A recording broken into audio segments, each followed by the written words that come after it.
Hi friends, ఈ summer స్పెషల్లో తెలుగువారి కమ్మని మామిడికాయ పులిహోర కోసం మామిడి చెట్ల దగ్గరికి వచ్చేసాను చూడండి. మరి ఈ మామిడికాయల్లో కొన్ని పుల్లటి పచ్చి మామిడికాయలు తీసుకున్నాం. ఇక లేట్ చేయకుండా పచ్చి మామిడి పులిహోర ఎలా చేసుకోవాలో చూసేద్దాం.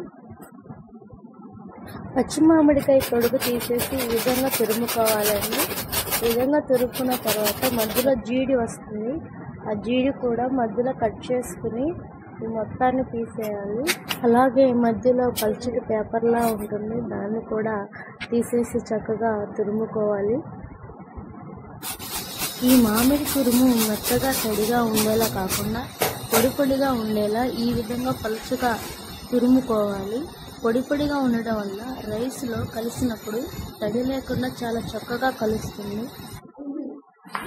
అలాగే ఉడికించి ఉంచిన రైస్ని తీసుకుని ఒక పాత్రలో ఆరబెట్టుకోవాలి. ఇందులో కూడా రైస్ తేమ లేకుండా చూసుకోవాలి.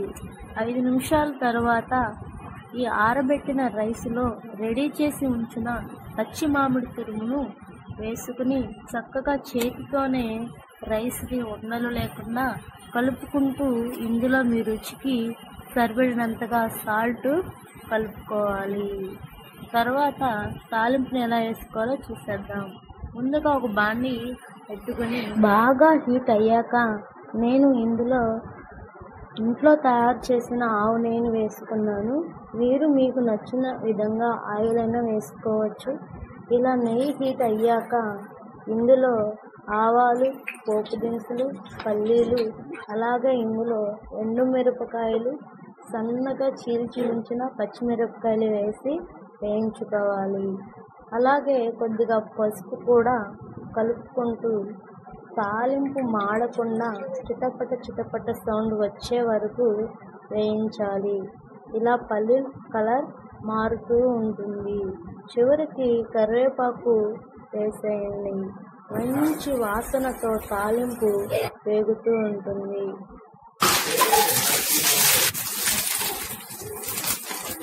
ఈ విధంగా చిటపటలాడుతూ మంచి స్మెల్తో తాలింపు వేగుతూ కలర్ మారుతూ ఉంటుంది.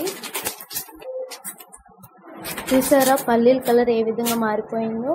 ఈ తాలింపుని తీసుకెళ్ళి మీరు పచ్చి మామిడి రైస్లో కలుపుకోవటమే.